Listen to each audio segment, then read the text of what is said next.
It's so lovely to be with you here today, everybody. In this Neighbors and Helpers series, I thank you, Reverend Lee, for having the idea to do this again this summer.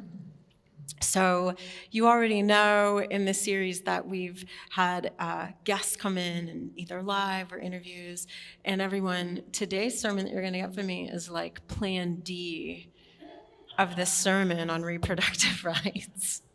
So we are going to have another person join me. It's going to be a Wellsprings congregant in a little while. But what I'm going to do today is actually tell you some stories and talk to you about some organizations. And then through that storytelling, some of the stories I share are actually going to be stories that folks, both at Wellsprings and outside of Wellsprings, have given me permission to share in their words with you. So I'm hoping you'll have a sense of other voices through those stories. My first story, and for me, always my first story starts with my grandmother, my maternal grandmother, who I've mentioned in sermons, and who I will be mentioning and telling stories about until the day I die. In 1954, in July of 1954, to be specific, my grandmother was pregnant, 9 months pregnant, for the 8th time in 7 years. I'll let that sink in. For those online, the faces in the room got really startled. But my grandmother, sadly, in the first 8-9 years of her marriage, in addition to having 4 live births, had experienced 3 miscarriages.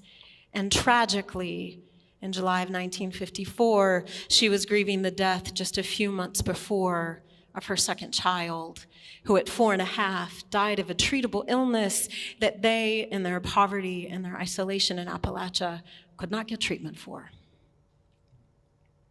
My grandmother's pregnancies had all been very hard on her, the miscarriages aside. And when she went into labor with that 8th pregnancy, she labored for 2 days until my grandfather, fearful for her life, made the difficult decision to ask his brother to bring a car, and they drove the hour to get to a hospital where my mom, my grandmother's youngest child, was born, her only child to be born not at home. And the doctor there told my grandfather that if they had delayed any longer, both the mom and the baby would have died. And that my grandmother's body was not going to survive another pregnancy.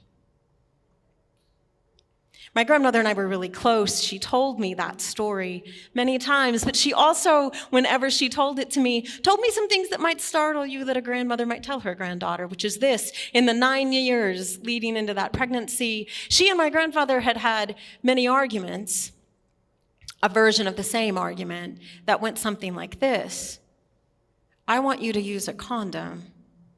No, that's a sin. I want you to use a condom. These pregnancies are too hard for me. No, it's a sin.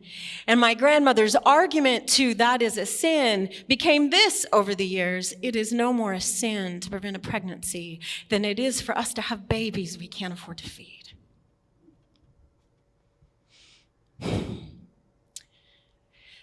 She was always really honest with me, and she shared that story with me from the time I was young, and honestly with my cousins and with her own kids, who she encouraged, despite their religious beliefs, to use contraceptives if they were going to engage in sexual activity. She used to say to me also, I tell you what, if the pill had been around when I was having my babies, I wouldn't have had so many babies. She meant it. She loved her children, but their life was hard. Her body was really wrecked from those pregnancies. And she wanted all of her children, her sons and her daughters, her grandchildren, to have different choices than what she had been allowed to have. And I think of my grandmother all the time because it was, as I mentioned in a sermon a few months ago, through activism and reproductive rights that I stumbled my way into Unitarian Universalism. I had trained to be a patient escort with a Planned Parenthood and a Planned Parenthood affiliate in Wisconsin in my early 20s. And I dove gladly into that work believing greatly in the work of Planned Parenthood, because despite its name, which I had been aware of, I was in my 20s when I was like, you can plan a pregnancy. What? Did not know. I felt like I needed to call all of my cousins and siblings throughout the South and be like, you can plan it, everybody. But honestly, it was the intention of planning families and planning pregnancies and giving people, especially poor people who did not have access to care, the option to say how many children they would have, what their family would look like, that Planned Parenthood started in the first place. Margaret Sanger in 1916 violated every law of her state and of the United States by giving out contraceptives from her apartment in Brooklyn because she looked around and saw people suffering because they had no choices about what happened in their bodies. And she said, we need a choice. There is no dignity in a life that you cannot choose. There is no dignity in the fact that pregnancy is one of the most dangerous endeavors anyone with a uterus can take on. The maternal mortality rates around the world are still really scary. The maternal mortality rates in the US are terrible compared to other developed countries. And for Black women in this country, maternal mortality rates are 4 times higher than for white women because of our health disparities. Now, today, those facts were even worse in 1916, when Margaret Sanger started handing out contraceptives, and in 1942, when she formally started Planned Parenthood, and in 1954, when my grandmother nearly died. I have a feeling that most people in this room are familiar with Planned Parenthood Federation of the United States. And I wanted to make sure you know that the services of Planned Parenthood of Southeastern Pennsylvania, which serves Chester and Montgomery County, I think we have a slide. I love this. This is from their webpage. These doors are still open. Abortion and contraception, importantly, are still legal in Pennsylvania. And Planned Parenthood nationwide, in the states where it's not legal, but in those that it is, are still providing not just abortion care, everyone, but reproductive care. Remember, it started as a way of saying to people, you can control your body and plan your family. And so Planned Parenthood, if you do not know, provides comprehensive sexuality education. They provide STI testing. They provide prenatal care. They provide services that make the choice to enter parenthood viable and possible and thriving for people. Another story I want to share with you is from a member of this congregation who gave me permission to share it. And so she shared this, and I will share this in her words. And here's what she told me in an email message. I had a miscarriage between my 2 kiddos. It was early on in the pregnancy, but we were excited to be pregnant for the 2nd time. But when we went in for our first ultrasound, they couldn't find a pulse. Couldn't find any activity at all. And they ran some more tests, and they told us that the baby was no longer alive and that I would need a DNC, a dilate and cleanse, to remove the tissue, lest she get sick and suffer from that. This was about 20 years ago, she said, and I was easily able to get that care. My doctors were gracious. Everyone was kind. It was very efficient. And afterwards, my doctor let me know that that fetus had been unviable. It would not have survived even if the pregnancy had continued. It gave me some small comfort to know that that little spark of life would never suffer. I received that care unquestioningly, and it breaks my heart to know that now 20 years later, that kind of care that I needed is not an option for so many people. I worry for my daughter and my son's girlfriend and all the young people in my life who are going to struggle to receive needed care because of politics and misinformation. How do we have access for everyone who needs it? And that's an important question she asked in sharing her story. And I'm grateful that she shared it. And while Planned Parenthood has certainly been around providing care, there are other organizations. And one that I found and that I love and was hoping, my plan A was to have someone from this organization be with us. It's an organization called Access Matters, and they are based in Philadelphia. They have been around since the 1980s, so nearly 40 years now. And Access Matters does amazing things, including advocacy for changing policy, and also connecting care. So if someone needs care, whatever that may be in terms of reproductive health, Access Matters will connect them to healthcare providers. The other amazing thing they do is training for healthcare providers, so that if you end up needing something, you will have a doctor or a nurse or a healthcare provider who, because of the training Access Matters has given them, knows how to treat you with dignity and respect and care within the limits of the law. Advocacy and training, not just for individuals, but for the community. They're pretty incredible. Again, I wanted this screenshot of the family planning, everybody. You can plan it if you have access and you have resources. I have one more story to share, and it is this from a friend of mine who gave me permission to share it, although I've chosen to change identifying details for her sake, although she did not mind if I shared her name, but I chose not to. I'm going to call her Serena, and Serena shared this with me about 10 years ago. 2 years after my divorce, I was living with my two kids, who were 8 and 10 at the time, trying to restart my life after a pretty devastating marriage.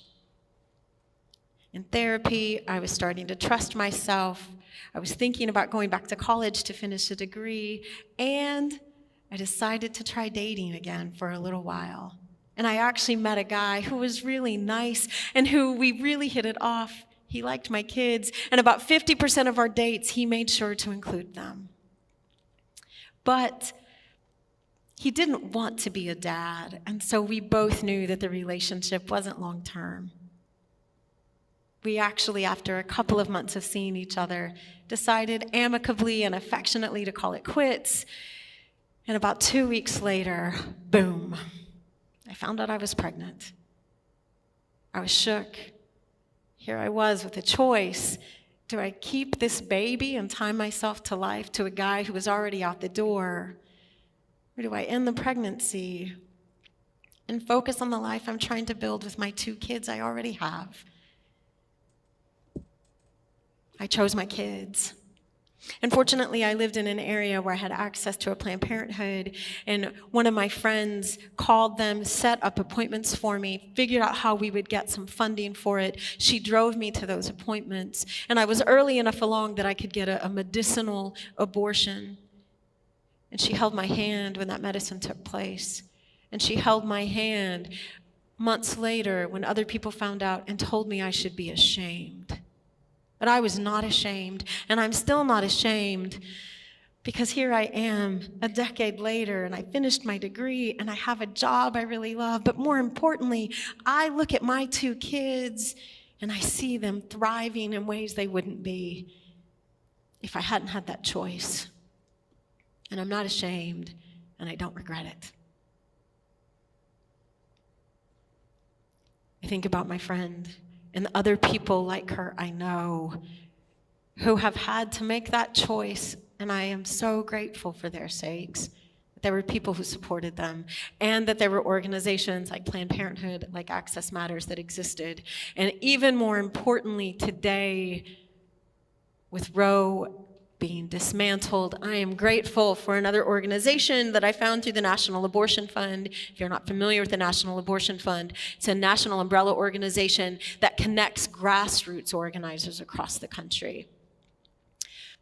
And the Abortion Liberation Fund of Pennsylvania serves southeastern Pennsylvania primarily, although they'll serve the whole state. And they are incredible organization run also for over 40 years by people of color, by poor people who say we want dignity and respect and autonomy and agency in making choices for our bodies. And we know that that is constantly under attack, and that because of funding, there are so many people who, even if the choice is legal, don't have it because of economic injustice. The Abortion Liberation Fund of Pennsylvania makes that possible. They have served thousands of people across the state in getting to have agency and autonomy in their body.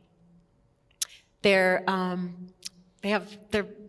amazing. I'm on their mailing list, but some of the other slides here, I know the text is too small to read, but it talks about their mission is to provide emergency funding with respect and care. And I love that sign from a rally, because we are the ones we have been waiting for. The next couple of slides share some of the philosophy of the people who work with them. This is from someone named Alicia, who is their executive director. Alicia has an MSW and an MED. And Alicia says this: to me, abortion liberation means love, freedom, and agency. Love, freedom, and agency. That sounds like a good motto for a church even, maybe.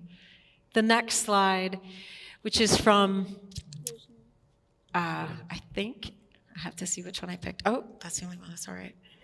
I had a couple. But abortion liberation is love, freedom, and agency.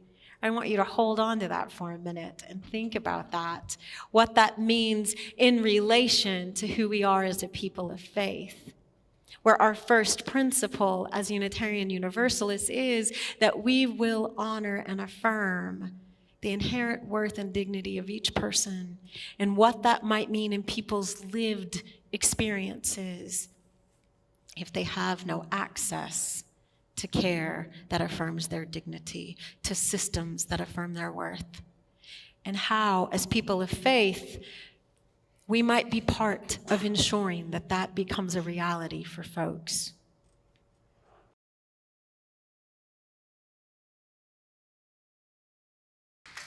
Thank you, Kimberly.